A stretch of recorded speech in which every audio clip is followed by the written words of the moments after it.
Buenas tardes, señores. Buenas tardes, ingeniero. Buenas tardes, ingeniero. Buenas tardes. Vamos a pasar lista. Buenas tardes. Vamos a pasar lista. Alvarado. Aspur. Presente, profesor. Buenas tardes. Buenas tardes. Bautista. Presente, buenas tardes. Buenas tardes. Boyano. Presente, ingeniero. Buenas tardes. Ingeniero. Cano. No, presente, ingeniero. Buenas tardes. Buenas tardes. Chávez. Dávila. Presente, ingeniero. Buenas tardes. Buenas tardes. De la Cruz. Presente, ingeniero. Buenas tardes. Buenas tardes.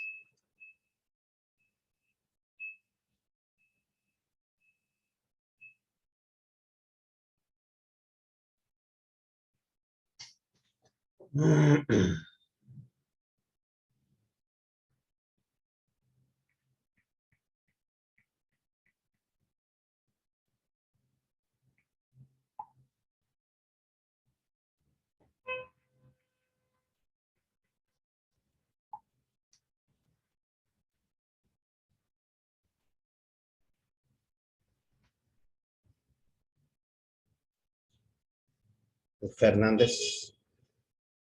Presente, ingeniero. Buenas tardes. Buenas tardes. Fernández Mendoza. Presente, ingeniero, buenas tardes. Buenas tardes. González. Presente, ingeniero, buenas tardes. Buenas tardes. Guillén. Presente, ingeniero, buenas tardes. Buenas tardes. Guamaní. Presente, ingeniero, buenas tardes. Buenas tardes. Jacay. Jara. Ahora presente, profesor. Buenas tardes. Buenas tardes. Maldonado. Presente, ingeniero. Buenas tardes. Buenas tardes. Amani. Presente, ingeniero. Buenas tardes. Buenas tardes. Martínez. Presente, ingeniero, buenas tardes. Buenas tardes. Orbegoso. Buenas tardes, ingeniero, presente. Buenas tardes. Pereda. Presente, ingeniero, buenas tardes. Buenas tardes. Quispe. Presente, ingeniero, buenas tardes. Buenas tardes. Reyes. Presente, ingeniero. Buenas tardes. Buenas tardes. Rivera. Presente, ingeniero, buenas tardes. Buenas tardes. Ruiz. Presente, ingeniero, buenas tardes. Buenas tardes. Sánchez. Presente, ingeniero Sánchez. Buenas tardes. Sinchi. Presente, ingeniero. Buenas tardes. Buenas tardes. Suárez. Presente, ingeniero. Buenas tardes. Buenas tardes. Valentín. Presente, ingeniero. Buenas tardes. Buenas tardes. Vargas. Presente, ingeniero. Buenas tardes. Buenas tardes. Jacay. Chávez.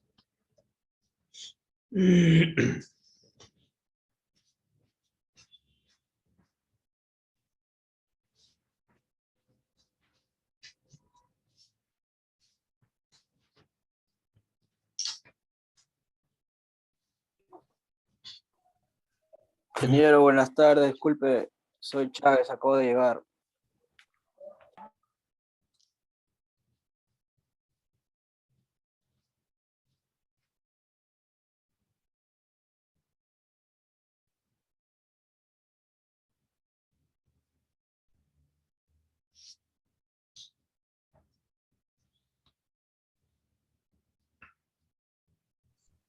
Alvarado,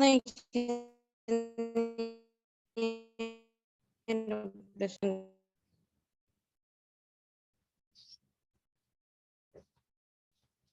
Perdón. Buenas tardes, ingeniero Alvarado, presente. No me puedo Ok.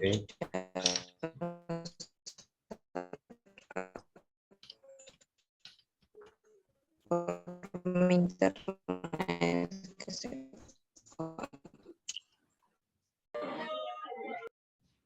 Ingeniero, buenas tardes. Acá hay Pérez, por favor.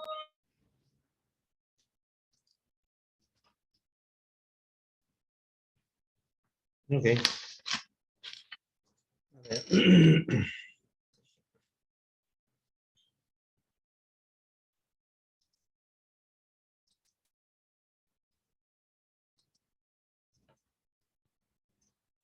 Vamos a terminar esta parte de dosificación. Bueno, estuvimos viendo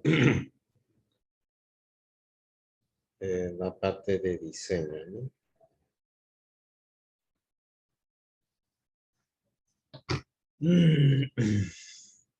¿Alguna pregunta?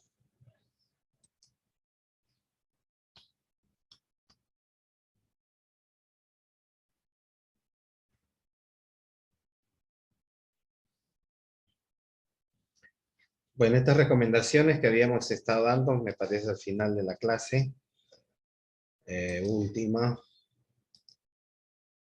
desnivel entre la salida del dosificador y el difusor.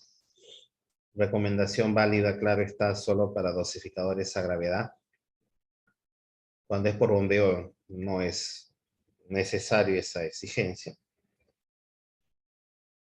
En sistemas de dosificación en solución, 2 tanques van a ser necesarios por cada sustancia química. 2 dosificadores también, de operación alternada, claro está. La succión hacia las bombas por encima del fondo, siempre, para evitar que se succione a la bomba algún sedimento que pudiera haber. Cada tanque debe tener su agitador. Y cada tanque también debe tener todas las instalaciones necesarias para el llenado de agua, ¿no? Agua limpia, agua clara. La salida ya de la solución, el desagüe y rebose, ¿no? Y cada tanque también debe poder operar con cualquiera de las 2 bombas dosificadoras, ¿no? Entonces habíamos, creo, sí, un esquema, ¿no? 2 tanques, 2 dosificadores que pueden ser a gravedad o por bombeo. Cualquiera de los 2 dosificadores puede trabajar con cualquiera de los 2 tanques. Los tanques con su agitador.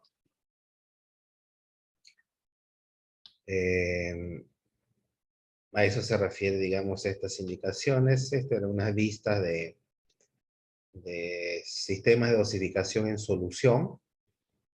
Aquí ven varios tanques. Cada tanque tiene su agitador, como se ve acá. Estos son los motores de los agitadores, son de eje vertical. Se ve por aquí bolsa de sulfato de aluminio. Esto de por acá es cal. Los cilindros son de polímero.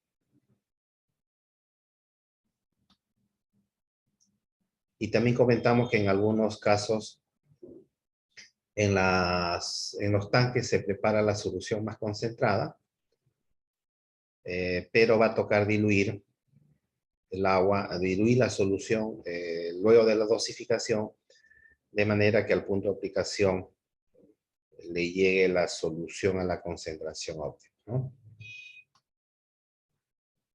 Y explicábamos también en la última clase que ese caudal, ¿no? Este caudal que aparece, hay una flecha simplemente es agua de dilución, pero este caudal hay que regular en función a la dosis, en función al caudal de operación, de manera de mantener constante, digamos, la concentración de la solución, ¿no?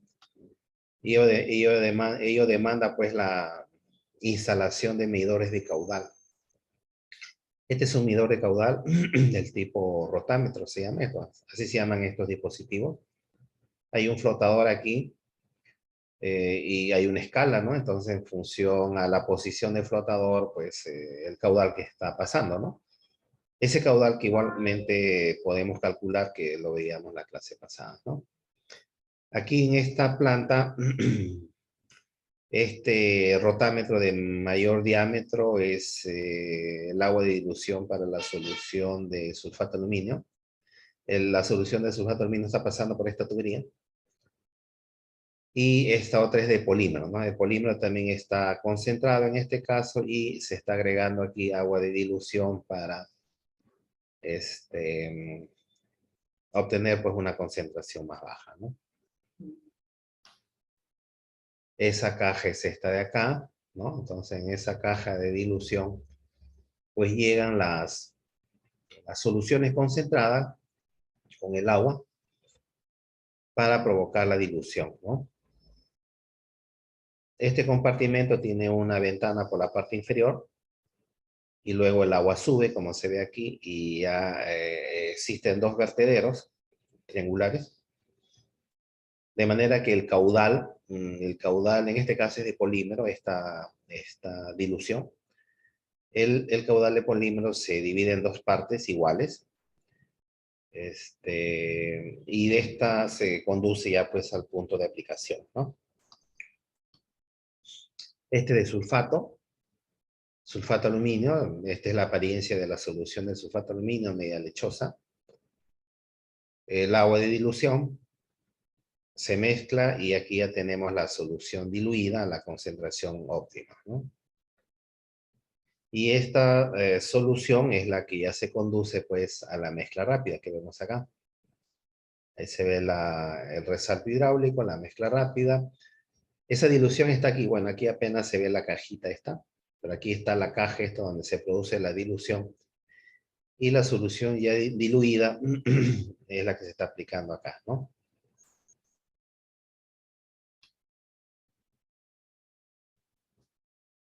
En este caso, aquí se diluye.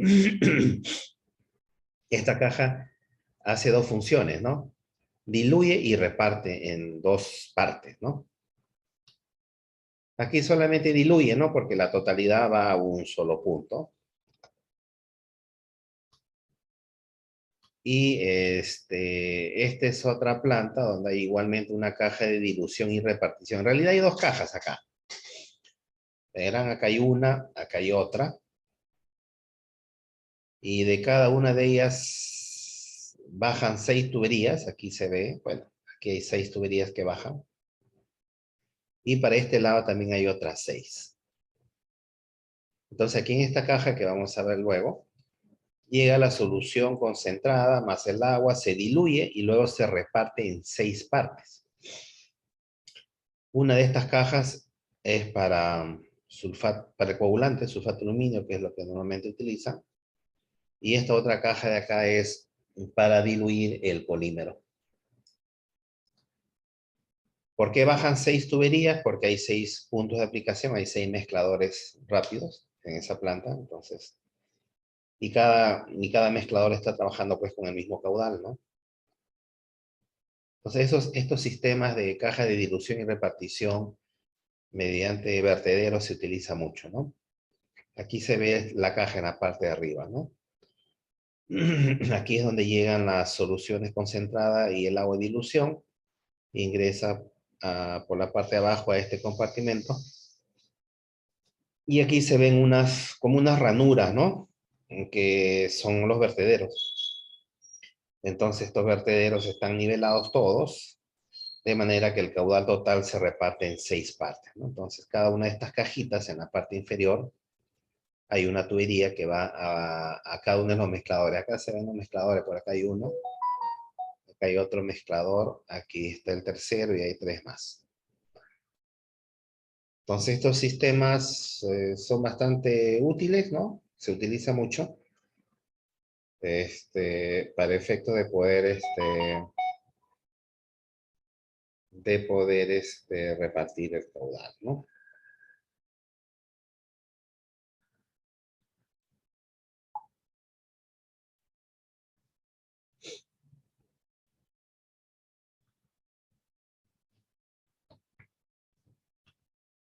Esta es otra planta con una solución también parecida. Aquí se ve, vamos a ver la siguiente, ¿no? Que es la misma. Siempre, como verán acá, 2 tanques para preparar la solución. El tanque, el agitador, la tubería de ingreso de agua, ¿no? Para la dilución.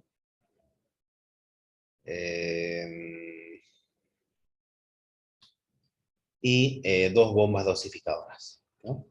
La bomba 2 y la bomba 1, la que está al fondo, ¿no? Estas bombas trabajan alternada. Igualmente estos tanques, ¿no? Está trabajando uno mientras el otro se está preparando la solución, ¿no? Se acabó la solución este tanque, entra en operación el otro tanque.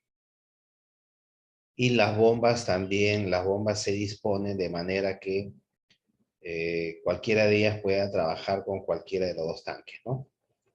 Aquí, por ejemplo, se ven esta es la succión, ¿no? Esta es la succión, ¿no? Que puede succionar de este tanque o del otro.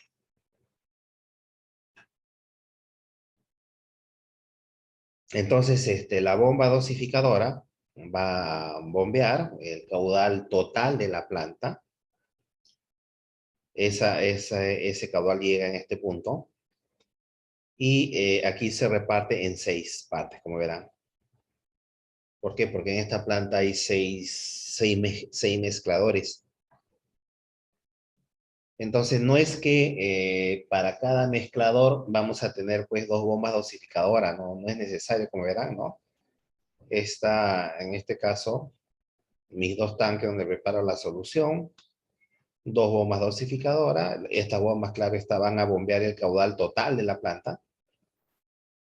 De manera que luego, además, voy a diluir, ¿no?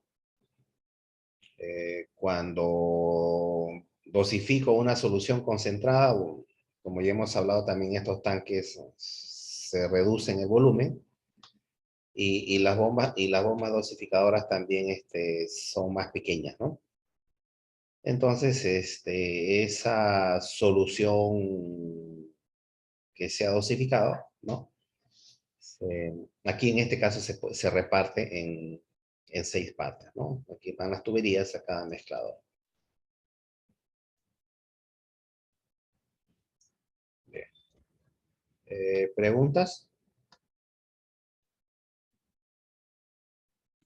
Ingeniero, una consulta. ¿Esos vertederos de repartición puede ser cualquier tipo de vertedero? ¿Ranurado, triangular?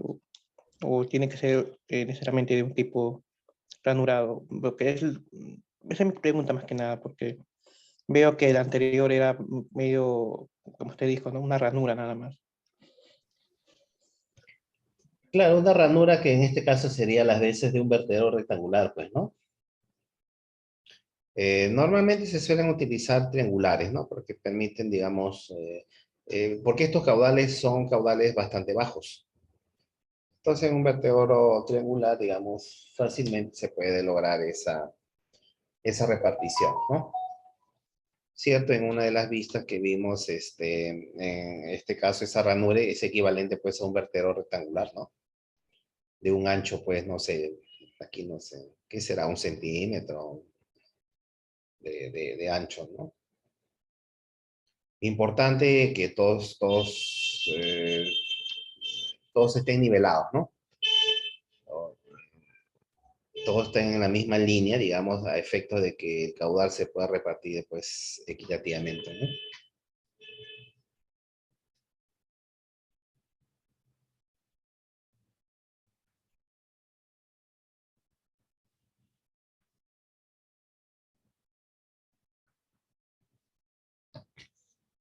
Bien.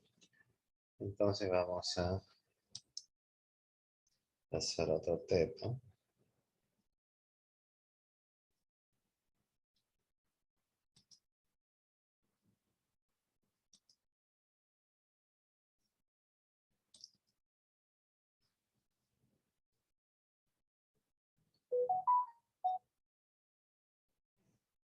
Bien, como les envié el mensaje, el laboratorio se ha reprogramado para el jueves que viene.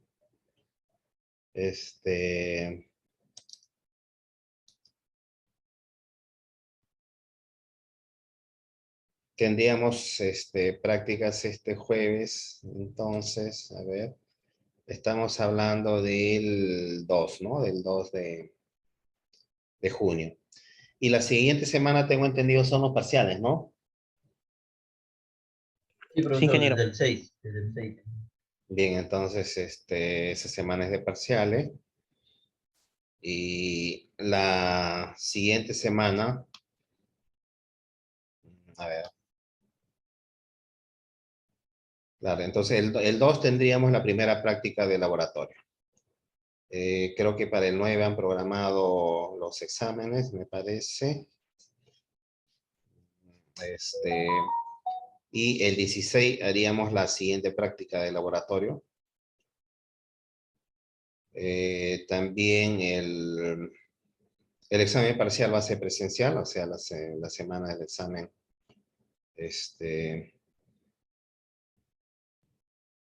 Vamos a...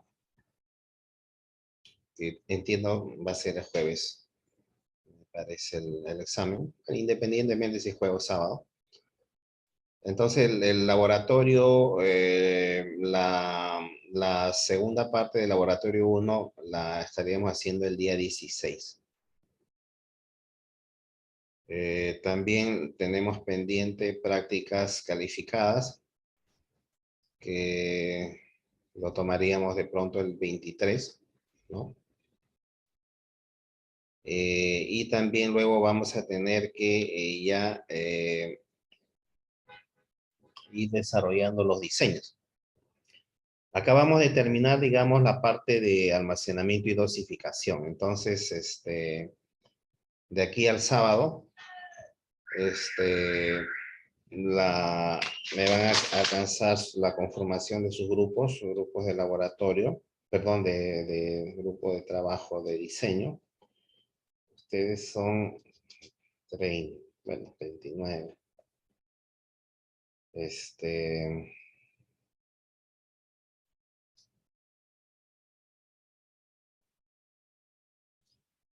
Habríamos 6 grupos.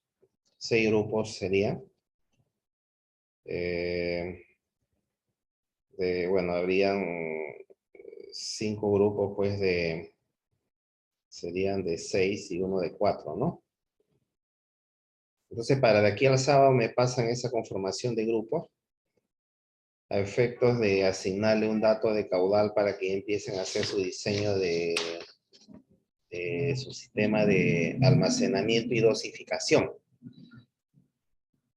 Esos trabajos, esos diseños van a tener que ser sustentados, y la sustentación la haríamos los días sábados, que tenemos 3 horas, ¿no? Esa sustentación también va a ser presencial. Entonces, ayer más o menos para ir dando alguna fecha, por lo menos de los laboratorios y prácticas calificadas, como de aquí después a partir de la siguiente semana, como que vamos a tener casi continuo. Van a ser presenciales. El examen parcial, presencial evidentemente, y la entrega de trabajos, voy a preparar un cronograma, pero más o menos yo estimo que el primer trabajo de lo que es de diseño y almacenamiento se debería estar entregando el 18 de junio. ¿Ya? Porque ¿cuáles son los trabajos de diseño que van a hacer? Almacenamiento, dosificación es una. Luego viene lo que es mezcla rápida y floculadores. Son tres trabajos de diseño y un último que es la integración de esas 3 partes, ¿no? Entonces, el semestre, ¿cuándo termina? Debe estar terminando en julio, ¿no? A fines de julio. Entonces, como que después del 18, los sábados también tendríamos esas presentaciones, ¿no? Bueno.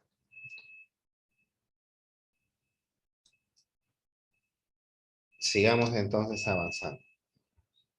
Vamos a hablar sobre la mezcla rápida.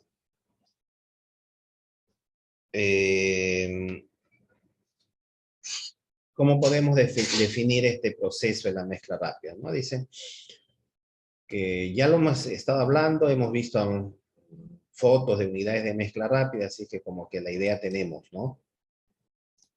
De qué se trata, ¿no? Y de alguna manera también ya les he estado indicando de que la mezcla rápida es todo un reto, ¿no? En el sentido de que se debe lograr conseguir una mezcla homogénea e instantánea.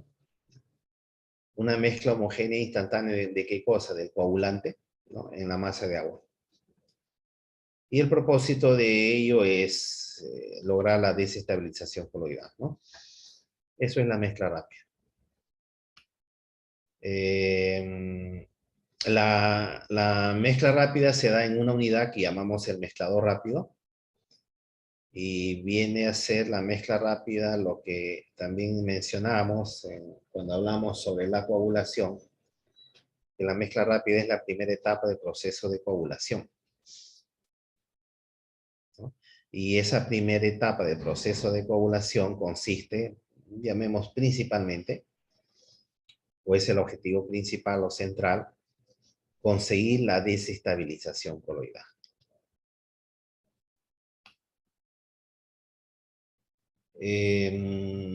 Dependiendo de la calidad del agua, vamos a tener que se presentarían dos tipos de coagulación, ¿no? Esto ya lo hemos mencionado en una de las clases anteriores. Y esos dos tipos de coagulación son las coagulación que llamamos del tipo de absorción y neutralización de la carga, ¿no?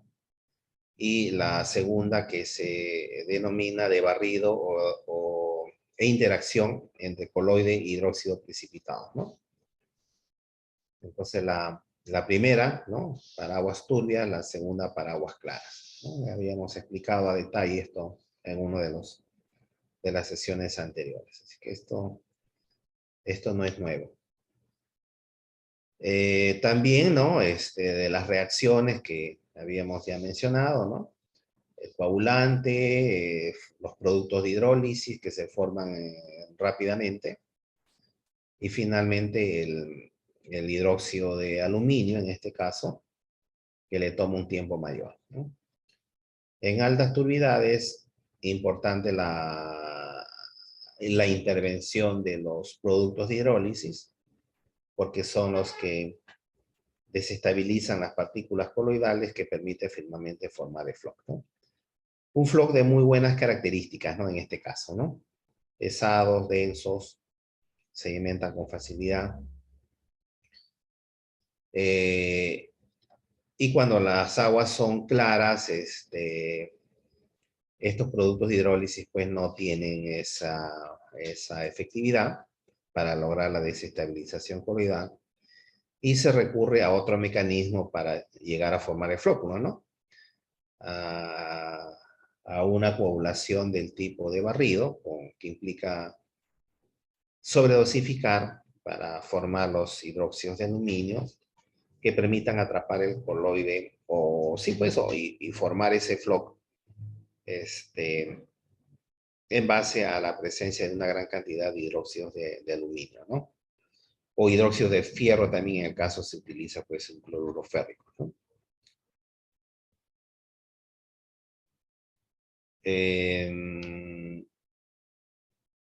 El lograr, digamos, esa mezcla, o cuáles son los parámetros que controlan este proceso de la mezcla rápida, vienen a ser dos, ¿no? Uno de los parámetros que llamamos el gradiente de velocidad, denotado por la letra G, que tiene unidades de segundo a la -1. Ese parámetro gradiente de velocidad lo que mide es la intensidad de agitación del agua. Entonces, porque en la zona de mezcla rápida necesitamos una agitación, porque eso favorece mucho a esa mezcla instantánea y homogénea, ¿no? Entonces, además de garantizar un gradiente de velocidad adecuado, también es importante garantizar un tiempo de retención. Estos tiempos son en realidad bastante cortos, ¿no? La teoría nos habla de tiempos menores a un segundo, para el caso de la formación de estos productos de hidrólisis, y hasta 7 segundos, digamos, para la formación de los hidróxidos metálicos, ¿no? Entonces, debemos asegurar tiempos de retención cortos y una, llamemos, adecuada intensidad de agitación. Entonces, si estos dos parámetros no cumplen con esos requisitos, vamos a tener condiciones, pues, adecuadas para la mezcla, ¿no? El parámetro gradiente de velocidad, ¿no? Que aquí se menciona, se utiliza, digamos, en varios procesos, ¿no? De una planta, ¿no? Vamos a hablar de gradiente de velocidad en la mezcla rápida, vamos a hablar de gradiente de velocidad en los floculadores, y más adelante también vamos a hablar de gradiente de velocidad en los canales de repartición de agua floculada a los decantadores. Entonces, un parámetro que se utiliza, ¿no? Mucho, ¿no? Por lo menos en las unidades de mezcla, floculación y decantación, vamos a referirnos al gradiente de velocidad. Por lo menos en un mezclador rápido, de lo que hemos visto, necesitamos pues una intensidad, llamemos, bastante alta, ¿no? En términos cualitativos, bastante alta. ¿Eso se puede cuantificar? Sí, se puede cuantificar, ¿no?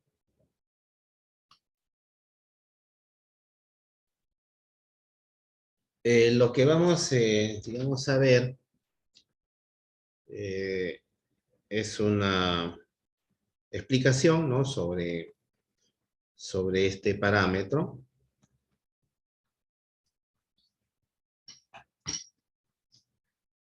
A manera de deducir una expresión general de lo que es el gradiente de velocidad, para entender de alguna manera cómo lo vamos a aplicar, digamos, posteriormente en el diseño, ¿no? A ver. Lo que tenemos aquí es un elemento de fluido, ¿no? Que tiene por dimensiones delta de X, delta de Y, delta de Z, ¿no? Vemos un elemento de fluido que está sometido en ambas caras, aquí se ven unas flechas en sentido contrario, a esfuerzos cortantes por la diferencia de velocidad que hay en el agua, ¿no? Entre ambas caras, ¿no? Aquí tenemos una velocidad V, aquí una velocidad V más un delta de V. Entonces este elemento de fluido está sometido a esa variación de velocidad respecto al eje Y, ¿no? Entonces, aquí se propone, ¿no? Decir, a calcular cuál es esa potencia o esa energía que se estaría generando o disipando en este elemento de fluido, ¿no? Entonces, ¿a qué sería igual potencia? ¿O a qué es igual potencia? ¿No? Potencia es igual a fuerza por aceleración, ¿no? La variación de velocidad es la aceleración, por eso aquí aparece fuerza por aceleración, por variación de velocidad, ¿no? ¿Y cuál es la fuerza que se estaría dando en este elemento fluido? Bueno, la que estaría presentándose en las caras de este elemento, ¿no? Y la podemos calcular en función o en términos de la tensión de cizallamiento, ¿no? F. Entonces, esa fuerza F va a ser igual a este factor que es que mide, digamos, el esfuerzo cortante por el área en el cual se aplica, ¿no? El área en la cual se aplica es delta de X por delta de Z, ¿no? Entonces, ese producto nos va a dar, digamos, esa fuerza que se está generando en estas dos caras opuestas. Entonces aquí potencia vendría a ser igual a la fuerza, esto es fuerza, por variación de velocidad. Este delta de V es la variación de la velocidad. Y en esta ecuación número 1 se está multiplicando por la unidad, ¿no? Por delta de Y, por delta de... Bueno, delta de Y, multiplicando y dividiendo por lo mismo, ¿no? Entonces, esa ecuación número 1 sí puede reordenarse de manera que delta de, ¿qué cosa sería delta de X, delta de Y por delta de Z, ¿no? Es el volumen, ¿no? El volumen de este elemento, ¿no?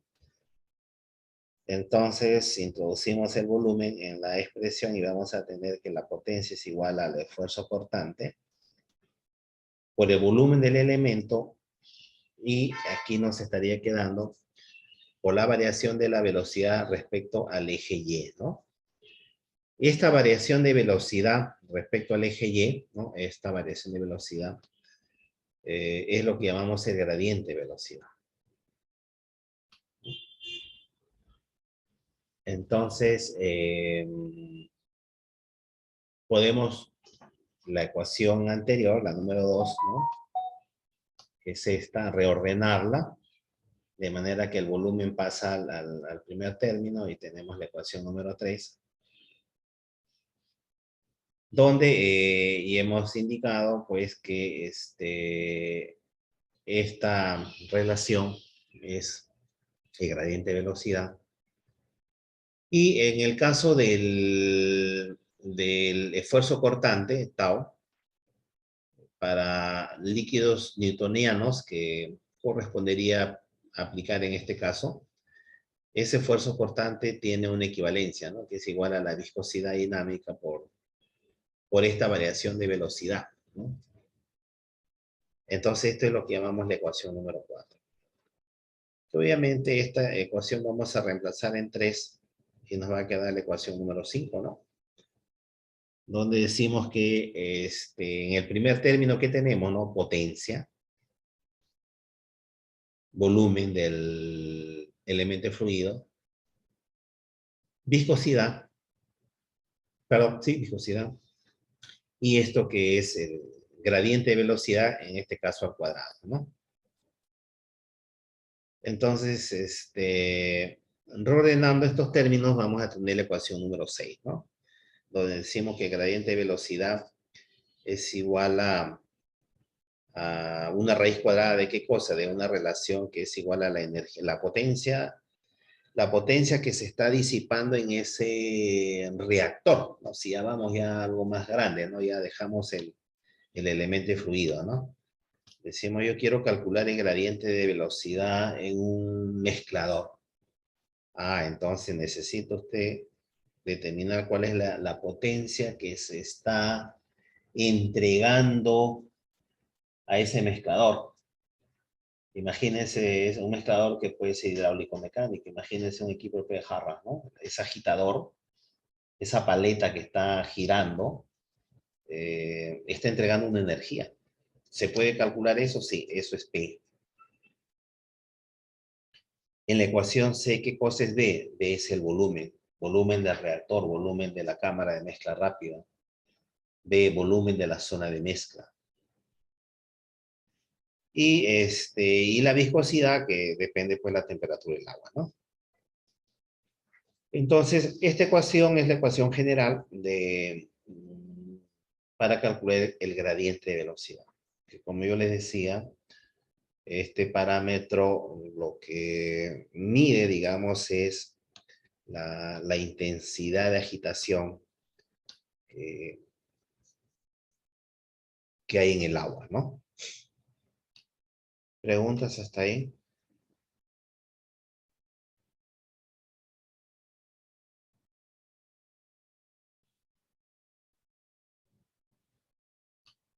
Bueno.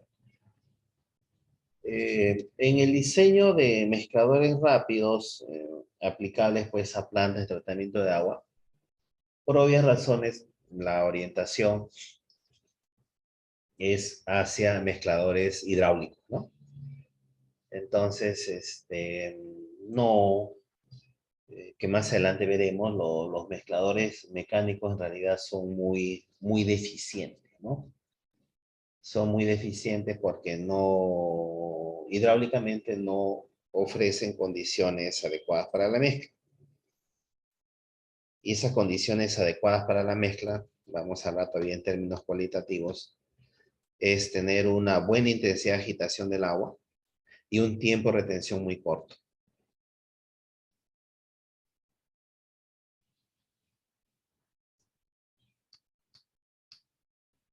Entonces, cuando nos referimos a mezcladores hidráulicos, esa potencia hidráulica va a ser igual a un H que vendría a ser la carga hidráulica, el peso específico y el caudal, ¿no? Esta ecuación debe ser conocida por ustedes, ¿no? Es lo que se utiliza, por ejemplo, para calcular la altura dinámica en una bomba, por ejemplo, ¿no? Entonces, es energía hidráulica, ¿no?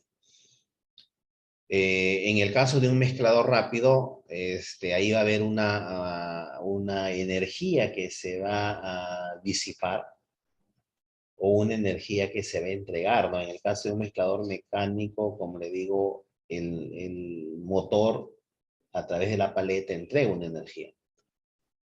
En el caso de unidades hidráulicas, este H, para el caso de mezcladores, vendría a ser la pérdida de carga. Entonces tengo una pérdida de carga en un resalto hidráulico por el peso específico, por el caudal.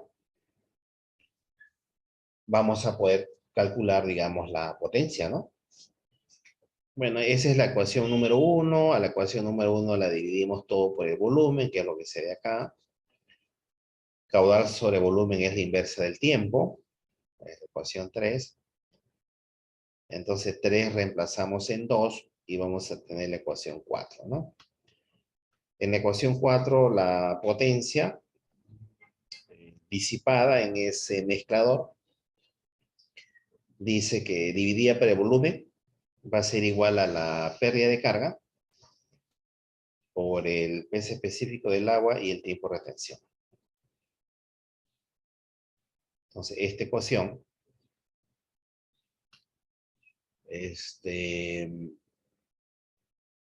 aplica, digamos, para el caso de unidades de mezcla hidráulica, ¿no?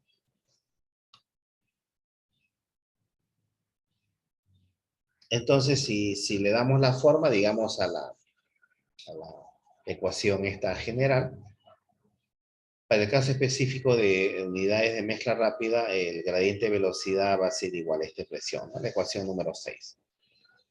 Entonces, ¿qué necesitamos saber en un mezclador rápido? De esos que hemos estado viendo en las diapositivas, ¿no? Les he mostrado varios resaltos hidráulicos donde se ve el agua que se está agitando, ¿no? Entonces, ¿cómo calculamos el gradiente de velocidad que se está dando en ese mezclador? ¿Qué necesitamos saber? Peso específico y viscosidad, esto depende de la temperatura del agua. H, que es la pérdida de carga. Y T, que es el tiempo de retención. Entonces, si reemplazamos estos valores en la ecuación 6, vamos a tener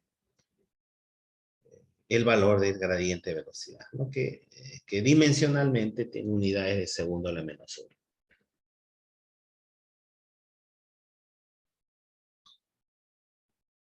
Entonces, esta es la ecuación número 6, es una ecuación específica para el caso de mezcladores hidráulicos.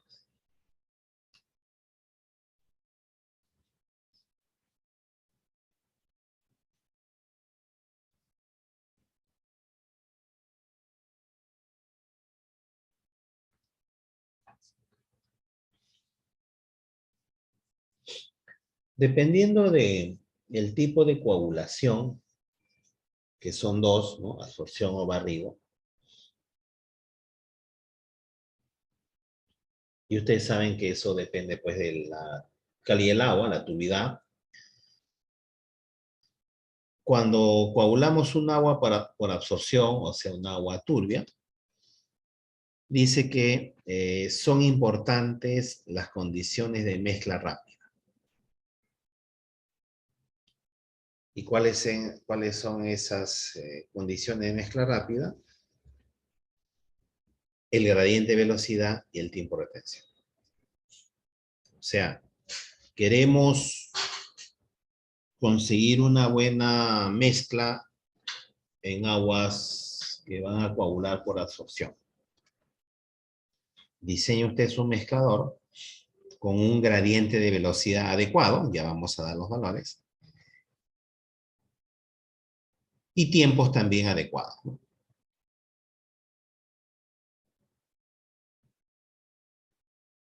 ¿Y qué pasa en los casos donde se tiene una coagulación por barrido?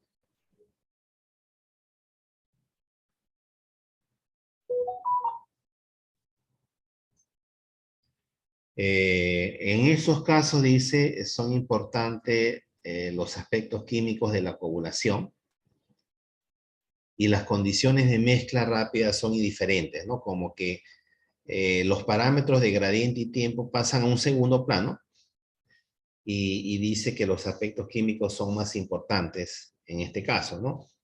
Bueno, esos aspectos químicos, pues, como habíamos visto aquí en el esquema, estos aspectos químicos se refiere a la necesidad de realizar una sobredosificación para formar una gran cantidad de hidróxido de la sal metálica para que atrapen el coloide. Entonces, inclusive para que se formen estos hidróxidos, como también ya le hemos indicado, el tiempo de reacción es mayor.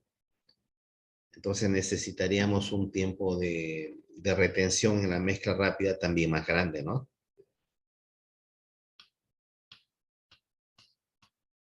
Entonces, son dos situaciones que se pueden presentar, ¿no? Hablando de esos dos tipos de coagulación. ¿Hasta ahí preguntas?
¿Cuáles son esos rangos óptimos de gradiente de velocidad para una mezcla rápida?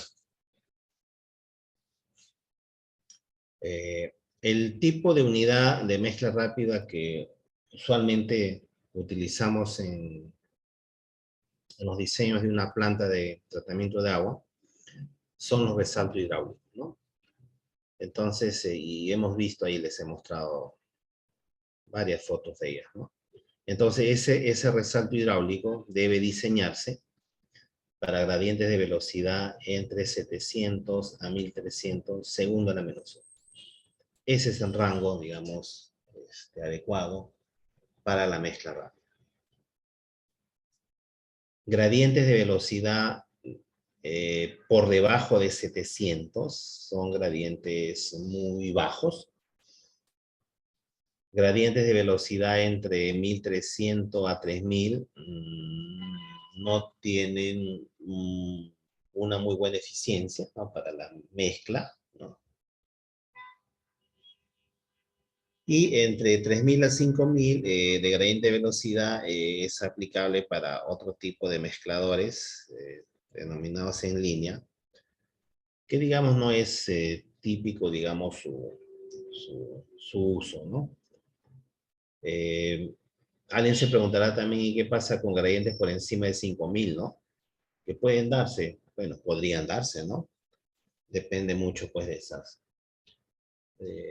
condiciones para asegurar una intensidad así de alta, ¿no? De gradiente de velocidad. Gradientes de velocidad muy altos lo que generan es el retardo en la formación del flóculo. O sea, es tan alta la intensidad en la zona de mezcla que ese flóculo empieza a formarse, digamos, muy tarde. ¿Cuál es el tiempo que hablábamos adecuado para notar lo que llamamos el inicio de formación de flóculo? Un tercio de 20 minutos, creo que era. Entre 5 o 15 minutos, ingeniero. 15 o 20. Claro, hablábamos de tiempo, alrededor de un tercio del tiempo de floculación, ¿no? Los tiempos de floculación pueden estar entre 15 a 20 minutos, los tiempos de floculación, entonces daríamos entre 5, 6, 7 minutos, que es donde el flóculo ya debería a simple vista apreciarse que se está formando. Pero si venimos de un mezclador donde hay una intensidad muy alta, esos tiempos se van a alargar. Al aumentar esos tiempos, quiere decir que en el floculador no va a estar el tiempo suficiente esa agua para que el flóculo se llegue a formar, ¿no? Porque si a los 5 o alrededor de los 5 minutos a simple vista vamos a notar presencia de flóculos, evidentemente flóculos bien pequeños, esos flóculos todavía tienen que crecer, aumentar de tamaño. Y eso se da todo en el floculador. Entonces, ese retardo puede provocar a que quede muy poco tiempo en el floculador para que ese flóculo logre formarse, ¿no? Entonces, el rango adecuado de 700 a 1300 según la dimensión.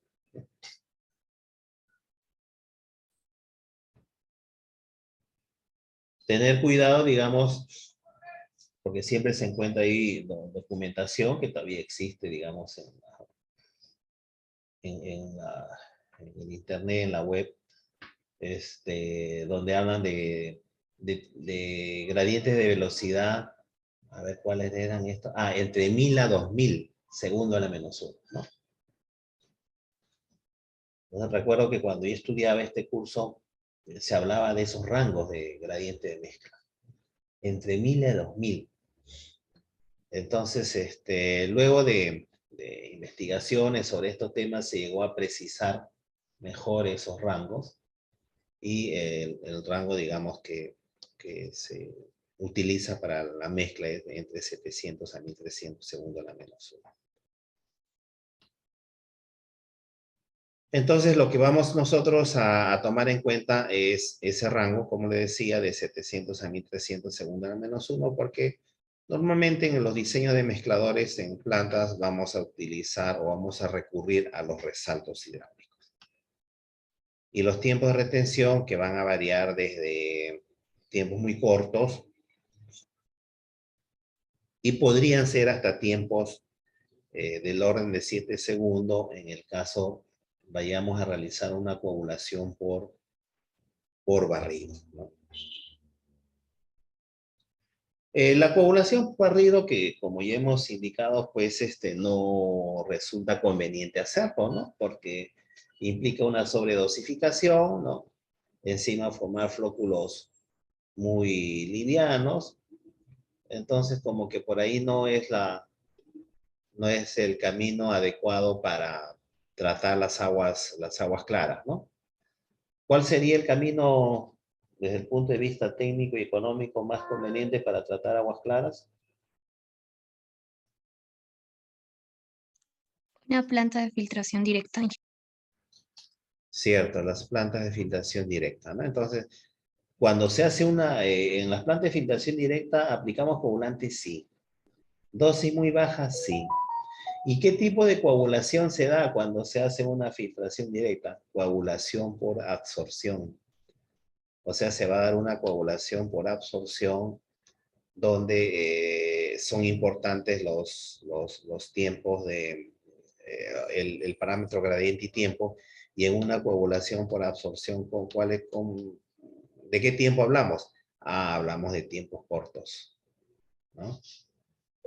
Entonces, ¿eso qué quiere decir? Que si en una planta nosotros tenemos que en la época de aguas turbias tenemos coagulación por absorción y en épocas de aguas claras hacemos filtración directa, entonces en esa etapa de las aguas claras para filtración directa también nos interesa tener tiempos cortos.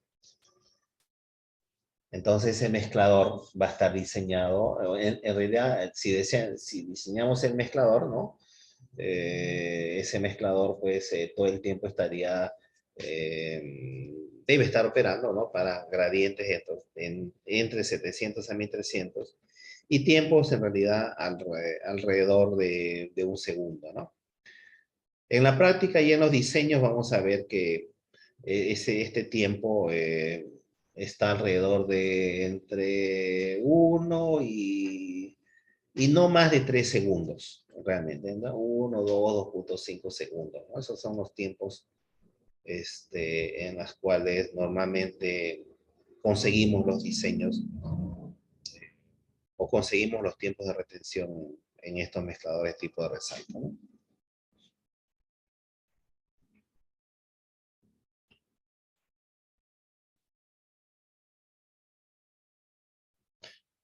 ¿Cuáles son los diferentes factores, dice, que modifican la eficiencia en la mezcla rápida, ¿no? Bueno, yo les decía, pues, que queremos,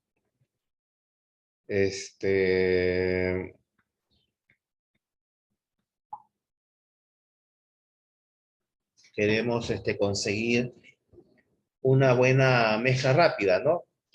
Que queremos conseguir una buena mezcla rápida. Bueno, garanticemos un gradiente dentro del rango óptimo y también, digamos, un tiempo de retención, pues, adecuado, un tiempo corto, ¿no?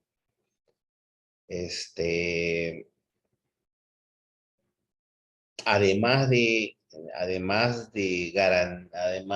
que debemos conseguir que ese mezclador opere con estos dos parámetros, existen otros factores que también influyen en la mezcla rápida, ¿no? Y aquí los vamos a ver.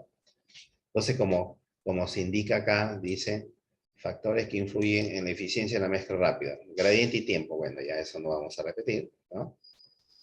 Pero además de estos dos parámetros, se dice que la eficiencia va a depender del sistema de aplicación del coagulante. ¿Y a qué se refiere esto? Bueno, en realidad debería ser acá de los productos químicos, ¿no? Para ser un poco más amplio, porque no solamente coagulante se va a aplicar, se puede aplicar un ayudante de coagulación o un modificador de pH, ¿no? En realidad acá debería ser el sistema de aplicación de la sustancia química, ¿no? Que creo que algo ya mencionábamos, ¿no? ¿Se acuerdan ustedes? Decía, ¿cuál es la secuencia de aplicación de las sustancias químicas? A ver. En el caso tengamos un agua con baja alcalinidad y que el coagulante no es muy eficiente para lograr la coagulación, ¿qué productos químicos vamos a tener que aplicar? La cal, ingeniero. Primero la cal, ingeniero, va a salir el coagulante y finalmente el Coagulante y ayudante. luego El ayudante. Correcto. Entonces, si tenemos un agua con baja alcalinidad, va a necesitar que le mejoremos la alcalinidad. Entonces, es lo primero que tenemos que hacer. Por lo tanto, es lo primero que toca aplicarle la cal. Ya hemos aplicado la cal, le hemos agregado, tiene suficiente alcalinidad, recién le aplicamos el coagulante porque va a encontrar buenas condiciones para la coagulación. Y yo le decía, pues, si el coagulante no es muy eficiente, va a necesitar una ayuda, entonces ayuda viene después y es el polímero que vamos a aplicar, digamos, posteriormente, ¿no? Ahora, a ver, ahí importante, a ver si vemos acá, por ejemplo, ¿no? Este es un mezclador donde ven acá, hay un mezclador tipo rampa, ¿no? Aquí una rampa, el agua cae por la rampa y se genera en toda esta zona de resalto hidráulico, ¿no? Entonces, aquí hay tres tubos difusores. El primero, en este caso es la cal. Inmediatamente después viene otro tubo difusor para aplicar el coagulante. Y luego un último tubo difusor para aplicar el ayudante de coagulación o el polímero, ¿no? Entonces todos estos productos químicos se están aplicando en esta zona donde tenemos la mezcla rápida. Déjenme ver, no tengo la foto cuando está operando. Bueno. Todos estos productos químicos se están aplicando en la zona donde se tiene el agua agitándose. Lo que diríamos en la zona de mezcla rápida, ¿no? ¿Por qué? Porque existen estas condiciones para la mezcla, ¿no? El primer difusor, que en este caso es para la cal, se está colocando al inicio del resalto hidráulico. E inmediatamente después, lo que permite una instalación de esta tubería, que puede ser, depende mucho del diámetro, porque todos los diámetros pues, de estos difusores no son iguales, ¿no? Depende del tamaño de la planta. Pero diríamos alrededor de unos 15, 20 centímetros entre ejes se instala el otro tubo difusor. Y en el caso del polímero, eso se suele instalar en el último tercio de la zona del resalto, ¿no? La zona del resalto viene a ser toda esta, ¿no? Y en el último tercio, más o menos por acá, en el último tercio, es donde colocamos pues ese tubo difusor, ¿no? En el último tercio. Que aquí en la foto viene a ser este último que está acá. Entonces, muy importante, para garantizar una buena mezcla rápida, que respetemos esta secuencia de aplicación de las sustancias químicas, ¿no? Y además que la dosificación sea constante, ¿no? Claro está, si la calidad de agua, para una determinada calidad de agua, que eso también ya le hemos hablado, ¿no? Usted tiene una calidad de agua X, con X turbiedad. Para esa agua con X turbiedad de esa fuente usted encuentra cuál es su dosis óptima.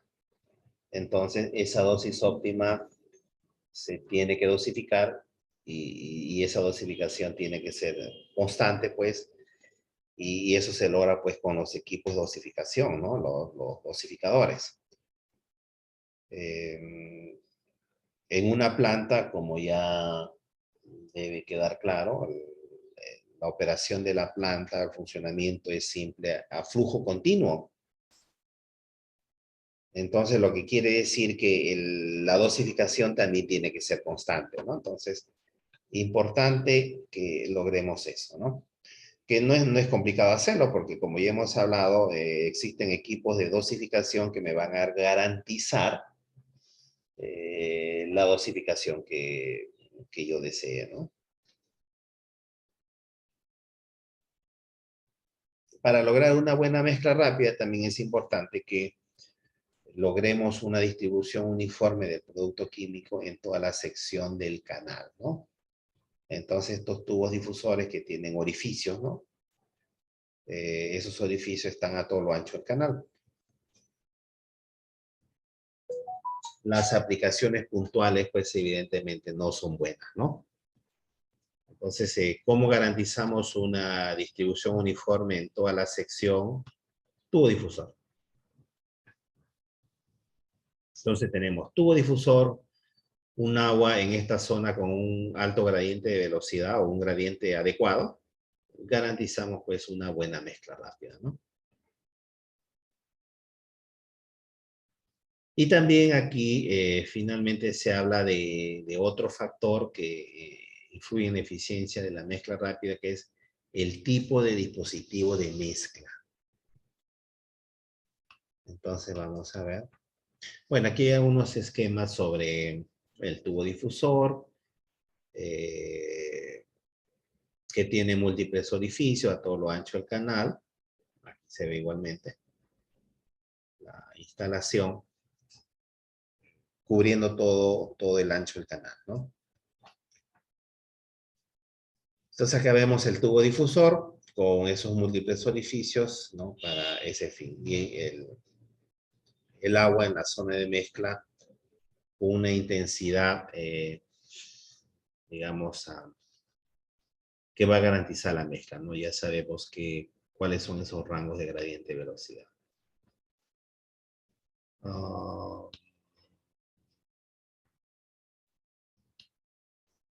Bueno, aquí unos datos, sí, de los cuales ya les mencioné hace un momento, pero se refieren, digamos, dice cómo influye el gradiente de velocidad en la zona de mezcla en el tiempo de formación de flóculos, ¿no? De unas investigaciones que hicieron hace, bueno, ya bastantes décadas atrás. Tiempo de mezcla, 2 minutos. En todos los casos le dieron 2 minutos, pero con gradientes, como verán acá, diferentes, ¿no? 4.000, 10.000, 12.500. Gradiente de velocidad en la zona de mezcla. ¿Qué pasó, digamos, con el tiempo de inicio de formación del flóculo? En el primer caso, a los 45 minutos recién se pudo identificar que los flóculos se estaban formando, que corresponde a un gradiente de 12.500 en la zona de mezcla, ¿no? Para un gradiente de 10.800 bajó ligeramente a 30 minutos y para un gradiente de 4.400 ese tiempo, digamos, se redujo hasta los 10 minutos, ¿no? Pero 10 minutos todavía es un tiempo, como sabemos, pues bastante grande, ¿no? Entonces, y vean ustedes pues cómo influye lo que le decía hace un momento, este parámetro en la formación de flóculo. Cuando hablamos de dispositivos de mezcla, ¿no? Porque dice acá que la eficiencia de la mezcla rápida va a verse influenciado por el tipo de dispositivo de mezcla. O sea, quiere decir que hay varios dispositivos de mezcla. Diríamos que sí, que son los que vamos a ver. Entonces esos diferentes dispositivos de mezcla fueron también pues analizados a fin de determinar su comportamiento, ¿no? En una mezcla rápida. Entonces, esta es una evaluación también de hace varias décadas atrás y sigue vigente, digamos, las conclusiones a las cuales llegaron. En ese entonces se evaluaron diferentes tipos de mezcladores. Y aquí vemos los mezcladores que fueron evaluados en esa oportunidad, ¿no? Un tubo que tiene un punto donde se aplica el coagulante. Entonces aquí se inyecta a presión el coagulante y a este dispositivo es lo que se conoce como mezclador en línea, ¿no? La unidad número 2 corresponde al caso de un retromezclador. El retromezclador es una unidad de mezcla mecánica. Se le suele denominar de esa forma, ¿no? Los mezcladores mecánicos que se utilizan en las plantas, que prácticamente ya no se utilizan, todas las plantas, digamos, en el país tienen mezcladores hidráulicos, ¿no? Pero sí, hace varias décadas atrás, habían algunas plantas que tenían mezcladores mecánicos. Entonces, esas unidades se les suele denominar retromezcladores. ¿En qué consiste? Consiste en, como verán aquí, hay una vista en planta, ¿no? O sea, es un tanque, en este caso circular, y hay un agitador. Hay un motor que acciona un agitador, ¿no?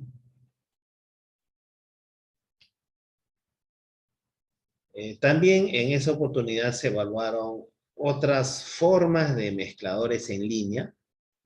Diríamos que el primero fue algo muy básico, ¿no? El tubo con un punto donde se inyecta el coagulante. el número, aquí vemos otra configuración, ¿no? Donde se tiene internamente en la tubería, ¿no? Varios puntos de aplicación, ¿no? Aquí, por ejemplo, se ven varios puntos donde va a salir, digamos, el coagulante, ¿no? Cubriendo de alguna manera la sección de la tubería, ¿no? Y alguna especie de accesorio interno, ¿no? Para provocar, digamos, ahí una turbulencia, ¿no? Y este es otro mezclador. También, digamos, insertado en una tubería, ¿no? Bueno, todos esos mezcladores fueron, digamos, analizados para diferentes gradientes de velocidad, como se ve aquí. Y se midió la tasa de aglomeración aparente, ¿no? Esta tasa de aglomeración aparente es, digamos, algo equivalente a ver la velocidad de formación de los flóculos, ¿no? Qué tan rápido se forman, ¿no?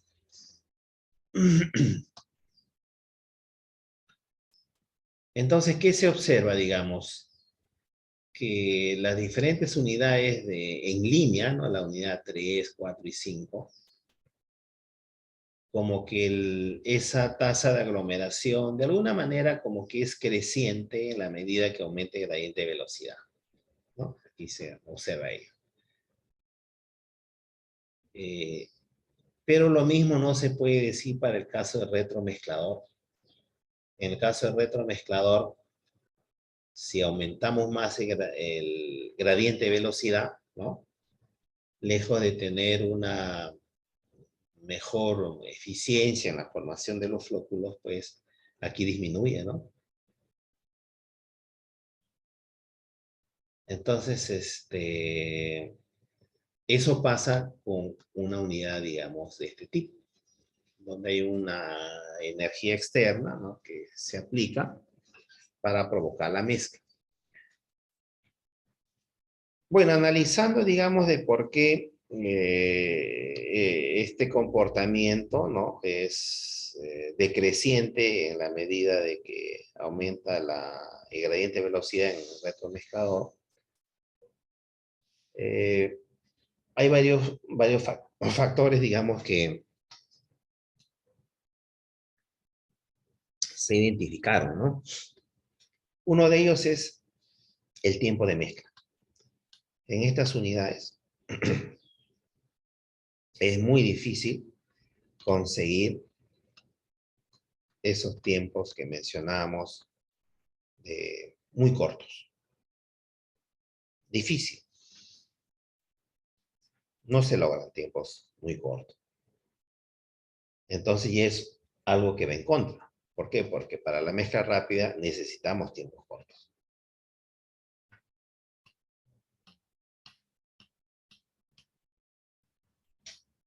Lo otro es que ese gradiente de velocidad o esa energía que entregamos al agua para la mezcla se va a concentrar, digamos, en las cercanías del agitador. Como esto va a estar girando de forma constante, ¿no? El mayor gradiente de velocidad se va a generar alrededor del agitador de la paleta. Entonces, no hay una distribución uniforme de ese gradiente de velocidad en ese volumen. Eso también juega en contra, ¿no? Y también lo otro es que siempre en los bordes, digamos, o en las esquinas, ¿no? Si lo vemos de esa manera, vamos a tener volúmenes de agua que permanecen en el reactor un tiempo grande. Acuérdense que los tiempos de mezcla rápida hablamos de segundos. Entonces, que el agua permanezca en algunas partes, como ocurre en este caso, tiempos, a ver, qué sé yo, ¿no? Ya que sea un minuto. Que el agua permanezca ahí un minuto es un tiempo ya enorme, muy grande, perjudicial para el proceso.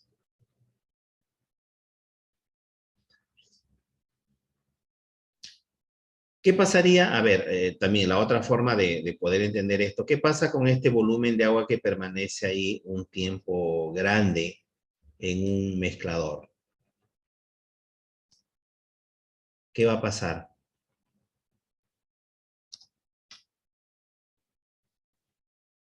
Considerando que digamos, vamos a estar dosificando, pues, el producto químico en este reactor, ¿no? Bueno, aquí en este esquema se ve que inmediatamente antes del ingreso es donde se está aplicando el producto químico, ¿no? ¿Qué implica que tengamos una masa de agua, ¿no? Como esta que estoy marcando, que tenga ahí un tiempo grande?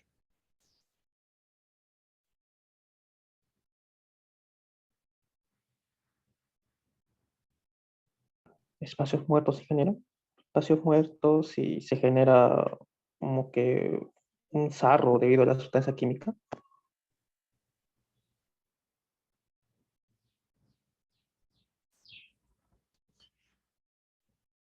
A ver, tiempos, si el agua permanece acá un tiempo relativamente grande, lo que se va a generar es que esta masa de agua va a estar recibiendo una mayor dosificación, ¿no? Entonces, la mayor dosificación no es sinónimo de una mayor eficiencia, ¿no?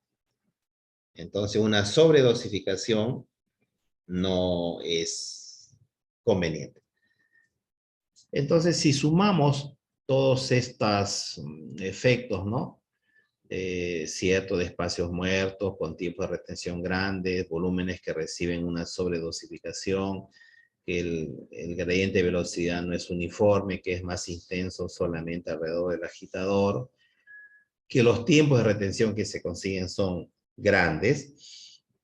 Entonces, en realidad, el retromezclador, como fue evidenciado en su momento, ¿no? Bueno, hace ya muchos años en estas investigaciones, no es un buen mezclador para los propósitos nuestros que en una planta de potabilización, ¿no?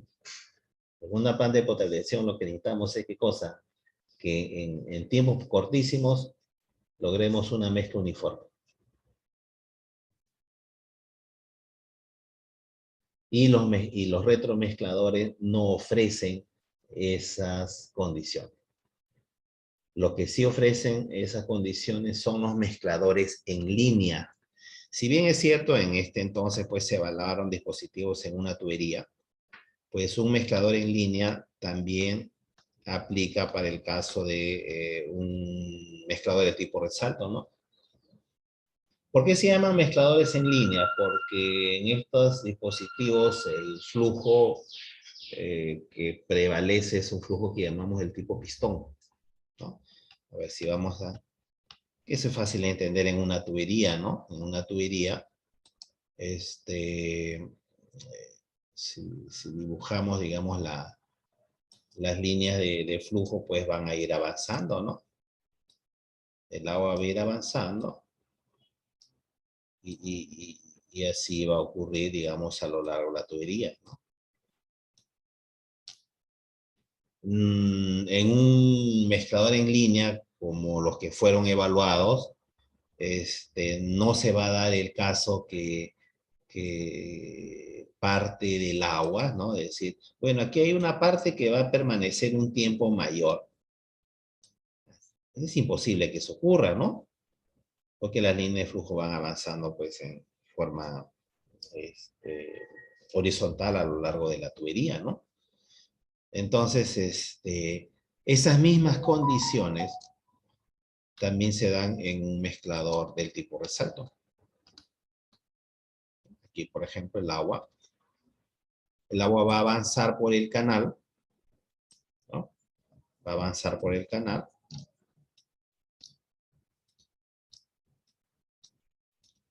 y no va a haber nada, digamos, que provoque que parte del agua, ¿no? Permanezca en alguna zona un tiempo mayor, ¿no? Entonces también se dan condiciones de... o una unidad de resalto hidráulico, como estamos viendo aquí, clasifica o vendría a ser también un mezclador en línea. Y por la misma configuración entendemos que pues no vamos a tener, digamos, situaciones que parte de la masa de agua que está avanzando en el canal, pues en alguna parte se detenga, ¿no? O permanezca un tiempo mayor. Entonces eso no va a ocurrir. Entonces, dicho eso, pues las unidades de mezcla mecánica no resultan ser opciones adecuadas de mezcla, ¿no? Se prefieren unidades de mezcla en línea. Y un canal con un resalto hidráulico en el trayecto viene a ser un mezclador en línea. ¿Preguntas?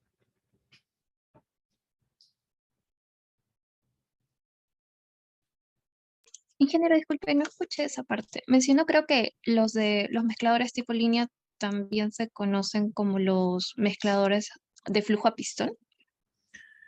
En los mezcladores en línea prevalece el flujo del tipo pistón, ¿no? Entonces, eso es, ¿no? No es que se le suele conocer como mezcladores de flujo pistón, ¿no?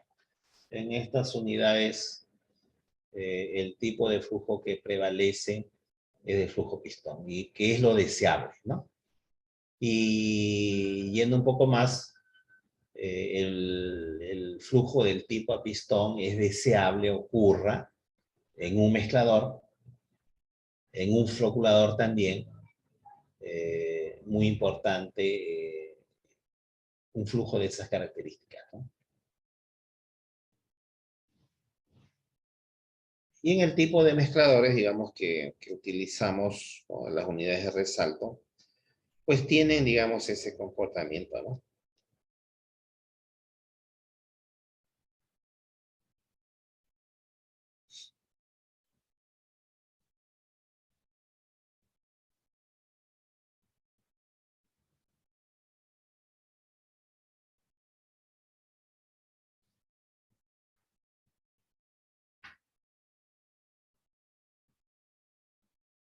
¿Alguna pregunta?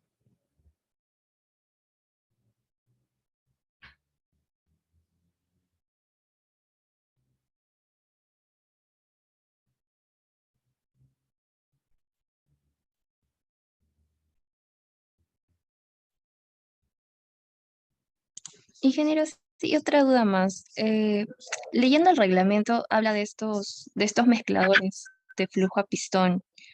Y, o sea, indican digamos que para su cálculo hidráulico, indican una serie de características geométricas donde incluyen la canaleta partial, el plano inclinado de la rampa que estaba hablando, el vertedero rectangular y entre otros. Y especifican ciertos caudales. ¿Se podrían tomar como referencias estos caudales para nosotros escoger esta geometría?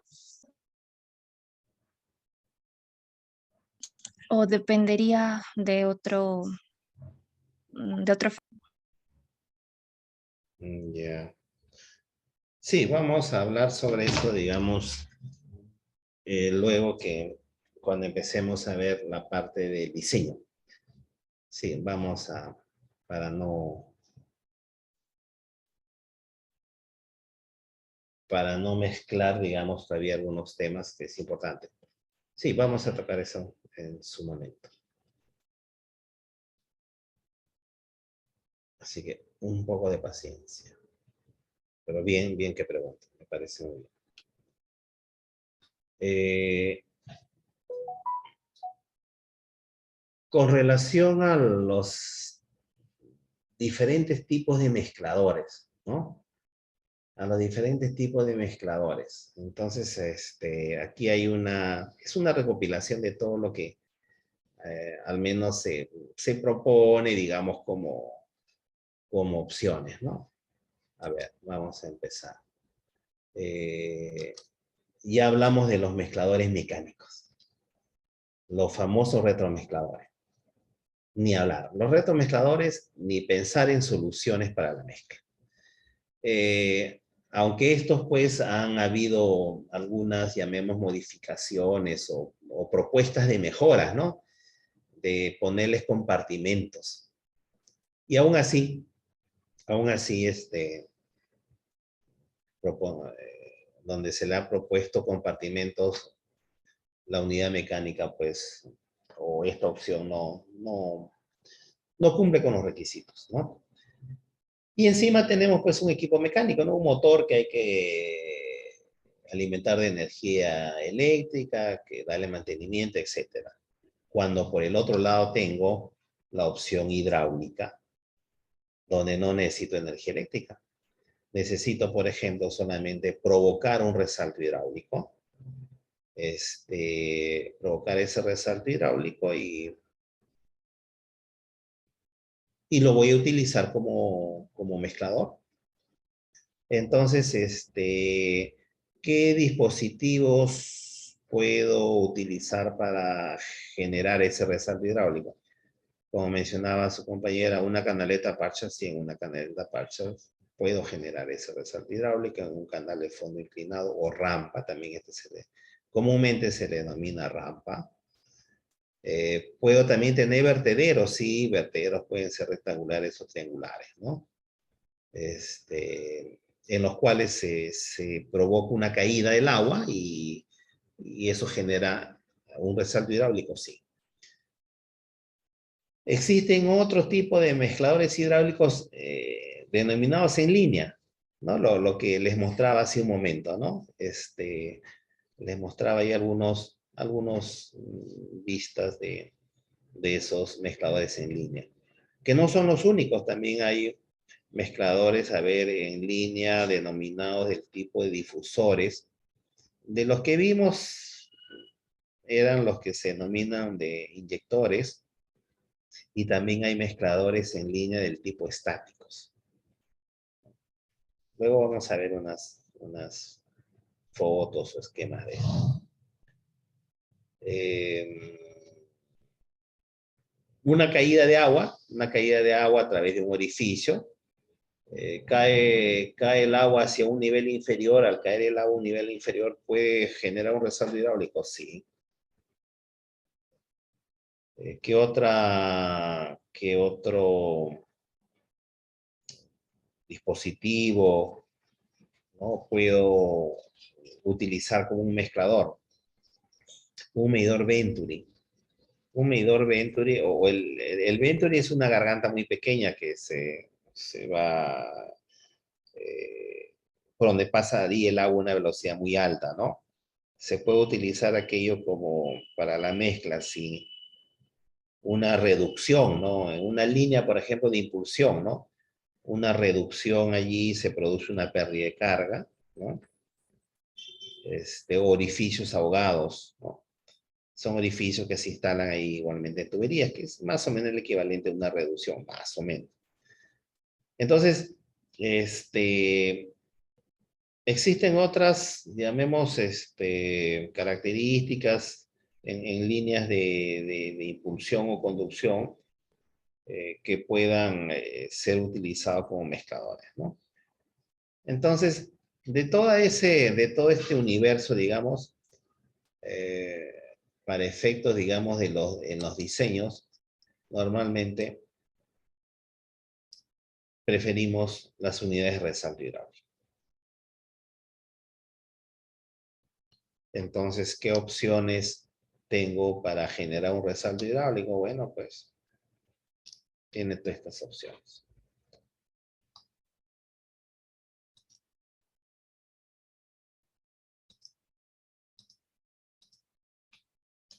A ver, aquí tenemos, dice, los retromezcladores mecánicos, ¿no? Como vemos aquí, con un compartimento, ¿no? Una pantalla, ¿no?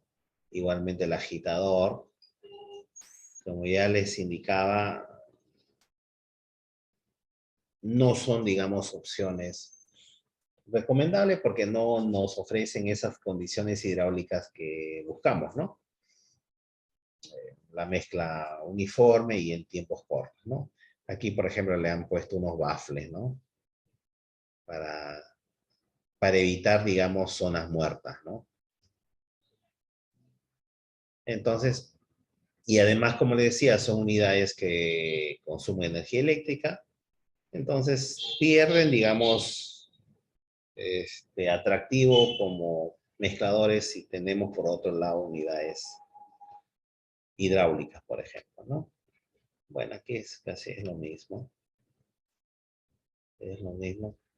Pero también ahí dice retromezcladores hidráulicos, ¿no?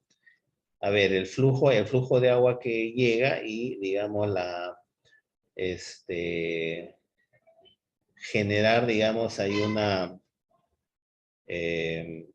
una zona de mezcla inyectando ahí, digamos, agua, ¿no?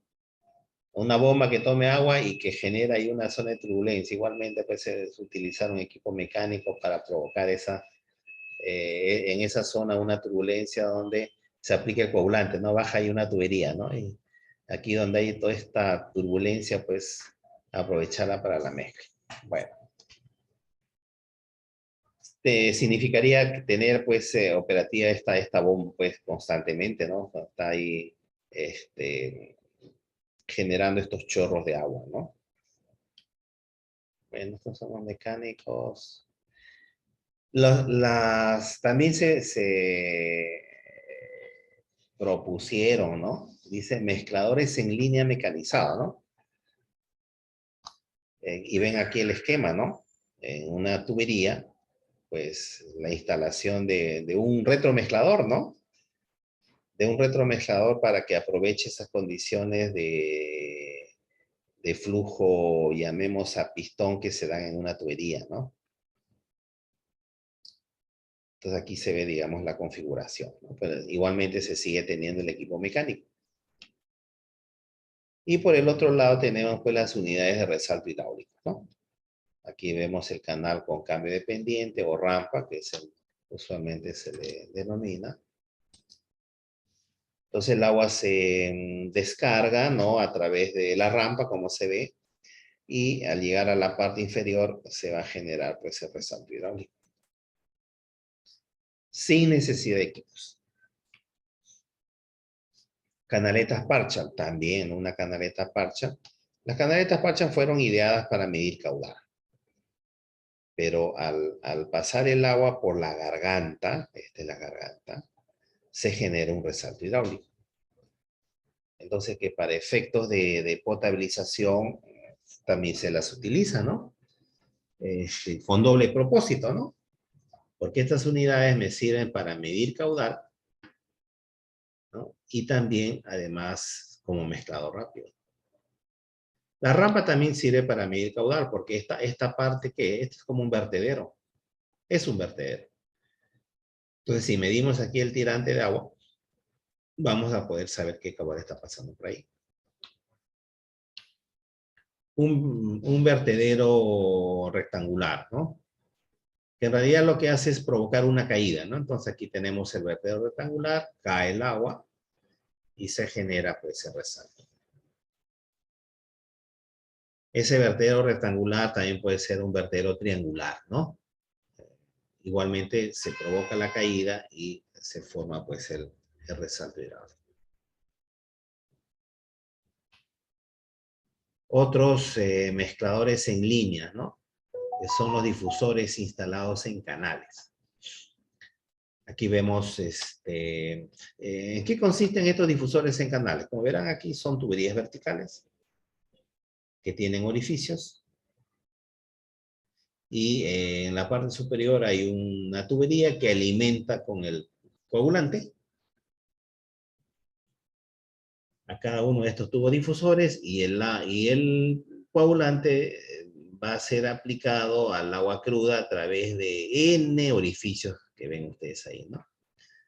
Entonces, esa cantidad de orificios que están instalados, pues, en la sección transversal del canal, como se ve aquí, van a provocar la mezcla del coagulante con el agua, ¿no?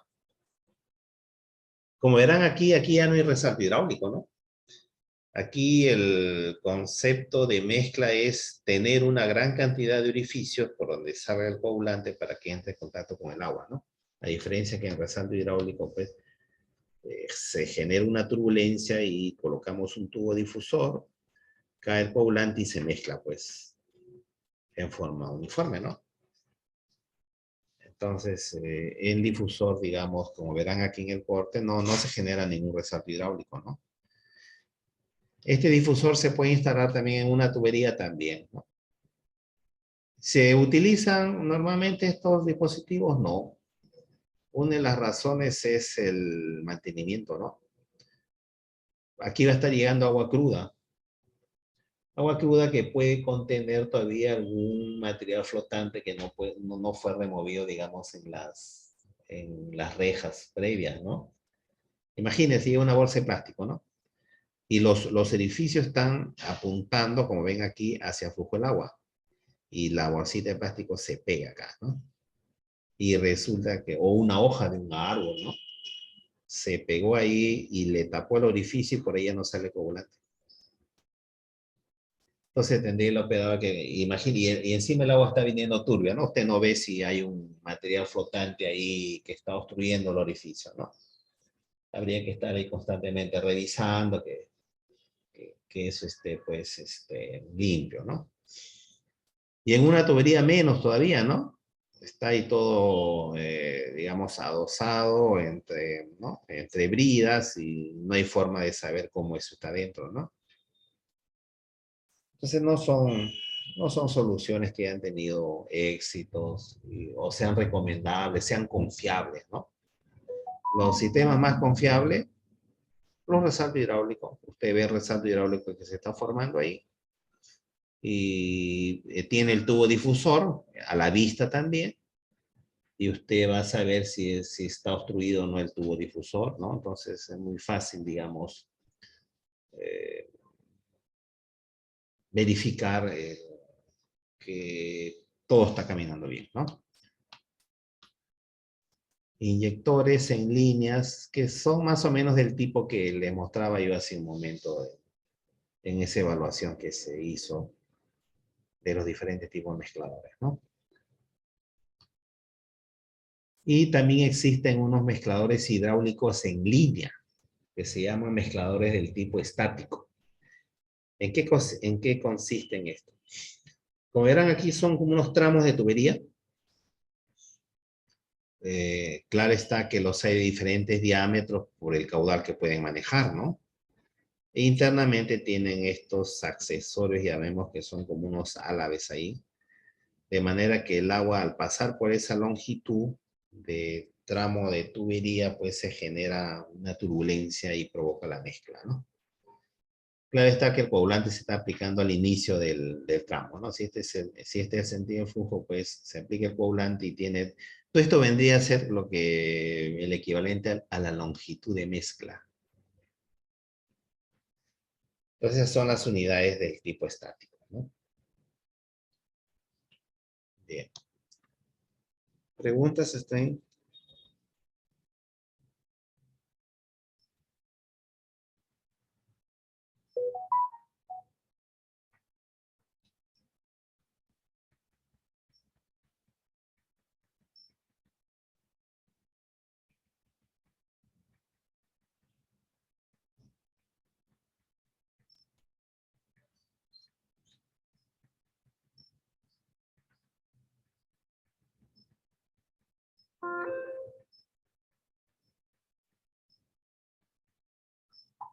Bueno. Entonces, por hoy vamos a quedarnos acá. La siguiente, el sábado, hablaremos sobre diseño. Y ahí responderemos a detalle la pregunta de su compañera.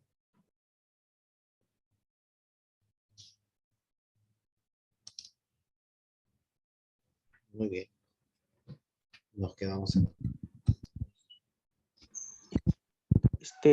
¿Hasta cuándo podemos enviar la relación de los grupos? Sábado. Ah, ya. Es cada integrante le envía, ¿no? O sea, su relación por grupo. Solamente una persona tiene que enviar Por la supuesto, relación. por supuesto, no me van a llenar el correo de cada uno enviando su grupo, ¿no? Uno solo, un solo envío, por grupo. Oye, O sea, y, o sea, cada grupo va a indicar ahí cuáles son sus integrantes, ¿no? O sea, quiero un solo envío, ¿no? El otro grupo igualmente me va a enviar su correo, ¿no? O sea, yo debo recibir pues solamente 6 correos. ya, Ingeniero, disculpa, no lo había escuchado la cantidad de participantes en el grupo. Es 6, ¿verdad? Son 6 grupos. Ustedes son 29. Habrá un grupo de 4.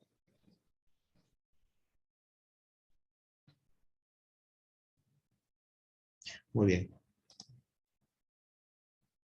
Gracias, ingeniero. Buenas tardes. Okay. Gracias, ingeniero. Buenas tardes. Bueno. Gracias. Gracias, ingeniero. Ingeniero, muchas gracias. No.